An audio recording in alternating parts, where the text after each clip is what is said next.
Fabien Cadiergue, avec donc ces projets de méthanisation. D'abord peut-être un petit mot d'explication. La méthanisation, qu'est-ce que c'est dans les grandes lignes? Donc la méthanisation est un procédé qui est très ancien en fait, qui consiste à mettre de la matière organique comme dans une cocotte en fait, où on la brasse et où en fait il se fait une réaction anaérobie où des bactéries travaillent et dégagent donc du gaz, principalement du méthane, qu'on récupère et qu'on utilise. Alors il existe différentes possibilités de l'utiliser, soit l'injecter dans des réseaux de gaz de ville, soit l'utiliser pour faire tourner une génératrice électrique et mettre de l'électricité dans le réseau. Alors plusieurs projets dans le Lot, certains ont vu le jour, d'autres sont en cours. C'est votre cas avec ces 4 unités qui vont voir le jour donc, dans le Ségala. Comment est né ce projet? Alors ce projet est très ancien en fait. Disons qu'au niveau de la coopérative Ferme de Figeac, il y a toujours eu une réflexion sur les énergies renouvelables. Donc il y a eu un gros travail de fait sur le photovoltaïque. Ensuite l'éolien, et ça nous a paru naturel de nous tourner vers la méthanisation. Donc ça remonte à une 12aine d'années où on a fait un voyage d'études en Allemagne pour voir un petit peu qu'est-ce qui se faisait, parce que c'était un pays assez novateur là-dessus, sur les projets. Donc on a vu des choses intéressantes, on a vu des choses qui ne nous plaisaient pas du tout non plus. Donc ça nous a nourri dans notre réflexion. Et là, les projets qui sortent aujourd'hui, en fait, c'est la troisième réflexion qu'il y a sur ces projets-là, sur cette voie-là, parce qu'on a eu déjà 2 essais qui n'ont pas été fructueux. Et là, on s'est lancé donc en 2015, en octobre 2015. On a créé une association en janvier 2016 pour porter ça, où on a fait le tour un peu des agriculteurs du coin pour savoir qui est-ce qui était intéressé pour adhérer à des projets comme ça. Et vu le nombre d'adhérents qui étaient intéressés à faire ça et la diversité un peu des secteurs, l'éloignement, il nous a paru naturel de nous tourner vers de la méthanisation collective parce qu'on avait du mal en individuel à trouver un équilibre économique. Donc le petit collectif nous paraissait la façon la mieux au niveau organisation pour porter ces projets. Parce qu'en petit collectif, les agriculteurs restent maîtres de leur projet. Donc c'est pour ça qu'on est sur des projets entre 4 et 11 agriculteurs sur chaque projet. C'était le choix de faire plutôt 4 projets plutôt qu'une seule unité ou des unités individuelles, ce n'était pas viable. Exactement, oui. On a essayé de voir les différentes possibilités et il aurait pu se faire un gros projet, mais le problème, on est aujourd'hui une quarantaine de fermes en fait à suivre ces projets. Si on avait fait un seul gros projet, on n'aurait pas du tout maîtrisé, on n'aurait pas garder la gouvernance de ces projets. Sauf qu'en restant un petit collectif comme ça, quand on est une réunion où on est 10, on est capable de décider ensemble qu'est-ce qu'on veut faire. On a vraiment fait un choix en fait. On a passé peut-être 1 an à faire beaucoup de formations. Les agriculteurs ont beaucoup été formés sur tous les aspects parce que c'est très divers et très complexe. Tous les aspects pour faire des choix éclairés sur quel type de matériel on veut, quelles sont les conséquences au niveau agronomique, quels sont enfin tous les sujets. Et pour que vraiment ce soit les agriculteurs qui portent les projets. 4 unités qui seront de taille identique, de capacité identique? Non, il y a des différences entre les unes et les autres, parce qu'en fait, selon les secteurs, les agriculteurs n'ont pas les mêmes productions et donc les apports sont différents.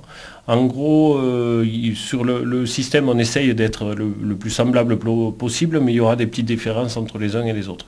Donc notre objectif, en fait, est vraiment, on part de notre métier d'éleveur. Donc c'est vraiment de traiter les déchets de nos animaux. Donc c'est uniquement les sous-produits de nos animaux qui vont y passer. Donc c'est-à-dire des fumiers et des lisiers. Et ensuite on a besoin par rapport à la période estivale où on va avoir les animaux qui sont dans les prés, donc un petit peu de baisse de production de ces choses-là, où on va faire un petit peu d'interculture, où on a fait des essais là-dessus pour pouvoir passer l'été. Bon, vous avez l'exemple de l'Allemagne, est-ce que vous êtes basé sur d'autres exemples aussi qui sont menés peut-être en France pour voir un petit peu les conséquences de tout ça? Oui, tout à fait. Disons que le système français est différent du système allemand, où le système allemand repose pas mal sur des cultures directement dans le méthaniseur. Ça, c'était vraiment quelque chose qui nous gênait et que nous ne voulions pas reproduire. Donc, on a visité à peu près une quarantaine de méthaniseurs en France pour voir un petit peu qu'est-ce que c'est qui se faisait. Et en fait, on est vraiment, nous, atypiques par le fait que l'on n'apporte pas de matière extérieure dans nos méthaniseurs. La plupart qu'on a vus ont une source extérieure, que ce soit un apport d'une ville, d'une usine, des déchets de céréales, il y a toujours quelque chose. Ici, nous, on était partis du fait où, de toute façon, autour, on n'a rien. Il faut qu'on arrive à construire nos projets uniquement avec nos produits de nos fermes. Donc en ça a été une difficulté aussi du point de vue technique parce que ça fait beaucoup de matière à brasser, beaucoup de quantité, vu que c'est moins méthanogène que ce qu'on peut trouver sur le marché. Donc ça a été vraiment une difficulté majeure pour le montage de notre projet. Et l'autre point par rapport aussi, on a pris un peu de recul par rapport à ça et aux conséquences, surtout au point de vue agronomique, donc ça nous a fait poser beaucoup de questions. Donc il y a deux aspects. Il y a l'aspect apport pour les sols, que ce soit qu'on compte avec l'azote, phosphore, potasse. Par rapport au système actuel où on est assez nombreux à faire du compost, le compost fait une grosse perte et il y a beaucoup de lessivage, notamment au niveau de l'azote, qui peut aller jusqu'à 50%.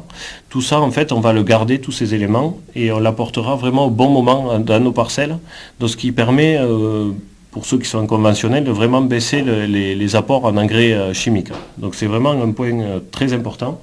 Et le second point aussi, c'est que la méthanisation, par son procédé, détruit les graines qu'il y a dans le fumier qui est apporté par la paille du fumier. Au bout de plusieurs années, il y a vraiment une baisse de la pression des mauvaises graines et donc une baisse du besoin de désherbage des cultures. Donc ça, c'est vraiment ce qu'on a vu sur les retours d'expérience à plus long terme. Il y a aussi ce qu'on peut nous reprocher ou qu'on entend dire, c'est par rapport à la matière organique, qu'on va baisser la matière organique du sol. Et là, on a suivi une étude menée par l'INRA, une grosse étude sur 10 ans sur les premiers méthaniseurs qu'il y a eu en France, qui nous a vraiment rassuré là-dessus. Parce qu'en fait, la matière organique, labile, j'ai envie de dire, celle qui est facilement dégradable et dégradée par méthanisation, mais celle qui permet de structurer le sol est toujours présente dans le digestat qu'on rapporte sur nos parcelles. Donc il y a vraiment un maintien de la matière organique dans le sol. Alors c'est évidemment un coût important. Comment vous avez monté ces projets financièrement et avec quel espoir de rentabilité? Alors la plus grosse difficulté, comme j'en parle depuis le début, c'est vraiment la volonté de rester maître, que les agriculteurs soient maîtres de leur projet. Donc pour ça, il faut être maître au niveau financier. Il faut pour garder la gouvernance, il faut pouvoir gérer financièrement. Donc on a présenté nos projets à plusieurs banques. Et donc les banques ont accueilli favorablement nos projets, parce qu'on arrivait à démontrer une rentabilité de ces projets-là. Et donc on est suivi aujourd'hui par la Banque Populaire. Par projet, c'est autour de 3,5 millions d'euros. Et vous revendrez donc le gaz et l'électricité produite, comment ça va se passer? Donc sur nos projets, nous, on est parti sur le système où on va mettre une génératrice pour vendre de l'électricité au réseau électrique. Des opposants à ces projets depuis le début dénoncent notamment des risques pour la qualité des eaux, des nappes phréatiques. Que leur répondez-vous? Ça fait très longtemps qu'on leur répond à ces questions-là, où on a apporté des réponses qui nous semblaient claires et qui leur semblaient claires, mais apparemment plus maintenant. Donc par rapport à ça, on est complètement confiant parce qu'on part d'un système en fait aujourd'hui où on a des animaux, un système disons j'ai envie de dire circulaire, où nos animaux produisent des déjections qu'on épand dans nos parcelles pour faire pousser de l'herbe ou des cultures qu'on redonne aux animaux. Sauf que dans cette boucle on rajoute la méthanisation, plutôt que d'épandre directement dans le champ, ça passe par le méthaniseur et ça revient à la parcelle. Donc on n'apporte rien de plus que ce qu'on apportait avant. Ça reste le même circuit. Donc il y a en fait, au niveau des éléments, il n'y a pas de différence. La seule différence, c'est que le fait de passer par la méthanisation, où on a fait des choix, notamment au niveau sanitaire, pour éviter tous les risques. Normalement, la méthanisation, c'est autour de 35 jours de temps de présence des produits dans le méthaniseur. Nous, on est à 65 jours. Parce qu'on a vraiment une volonté de détruire tout ce qui est pathogène, tout ce qui est sur les aspects sanitaires, en fait, que ce soit tout ce qui est bactéries, Escherichia coli, tout ça doit être détruit par la méthanisation. Le but est vraiment de faire quelque chose de sain. Il y a des analyses, évidemment, je suppose, qui seront effectuées régulières. Vous allez surveiller ça de près? Bien sûr. Donc les analyses, déjà, ça part d'un constat de ce qui se passe aujourd'hui. Donc nous avons fait beaucoup d'analyses de sol. Nous avons fait un travail sur les aspects agronomiques du sol, la vie du sol, pour voir quel est l'état des lieux aujourd'hui. De l'eau également. De ce qu'on épand, qu'est-ce que c'est qu'on apporte. Donc on a fait énormément d'analyses pour savoir quels sont les produits qu'on amène aujourd'hui à travers que ce soit le fumier ou le lisier. Et donc au fur et à mesure, tout ça sera mesuré et calculé beaucoup plus finement qu'aujourd'hui, on va dire. Autre critique récurrente, les odeurs suite aux épandages. Alors par rapport à ça, nous avons rencontré, comme je disais, une quarantaine de projets en France de méthaniseurs pour vraiment nous faire une idée de ces choses-là. Et on n'en a pas rencontré un avec des odeurs lors des épandages. Donc vraiment ça c'est un point qui nous paraissait essentiel parce qu'aujourd'hui on épand certains des lisiers de canards, d'autres de cochons, où donc on a ces soucis d'odeur et qui peuvent incommoder le voisinage. Et vraiment quand on était à la genèse de ces projets, on s'est dit super, on va apporter une solution au territoire pour que lors de nos épandages il n'y ait plus d'odeur. Et c'est vraiment un point qui pour nous est essentiel, pour la plupart des agriculteurs est essentiel, c'est que demain nos épandages ne sentent pas. À côté des nuisances éventuelles et possibles, il y a aussi celui des transports, puisqu'il y a plusieurs fermes, des fois plus d'une dizaine. Comment va se passer justement l'acheminement vers ces unités ? Donc par rapport à ça, on aurait pu faire le choix que chaque ferme amène donc son fumier et son lisier jusqu'à l'unité. Mais sachant que déjà aujourd'hui on est pas mal sur la route avec les tracteurs pour épandre nos fumiers et nos lisiers. Mais on a fait le choix en fait pour éviter ce trafic-là que les 4 projets se mutualisent pour investir dans un système donc, de camions pour transporter les fumiers et les lisiers. Le fait d'être sur ce système-là, c'est l'équivalent sur une semaine par projet de 5 allers-retours, quoi. Il y a eu beaucoup de réunions d'information. Vous avez l'impression que votre message n'est peut-être pas bien passé ou que c'est simplement de l'opposition agribashing, j'allais dire ? C'est une question difficile à dire parce qu'on n'a pas l'impression, disons que ce soit beaucoup de monde qui s'oppose à nos projets quand on en parle autour de nous et surtout qu'on arrive à expliquer avec nos mots et montrer que c'est nous, agriculteurs, qui portons ça sans apport extérieur ou vraiment c'est quelque chose de vertueux. De suite, les gens comprennent tout à fait dans quel sens on veut aller et c'est tout à fait dans le sens du verdissement de l'agriculture. Donc, pour moi, pour la majorité des gens, je ne vois pas qu'il y ait de soucis, quoi. Où en êtes-vous justement de ces 4 projets-là au niveau des travaux, des chantiers ? Donc aujourd'hui, on en est à la première phase de construction. Donc on en est au travail de terrassement.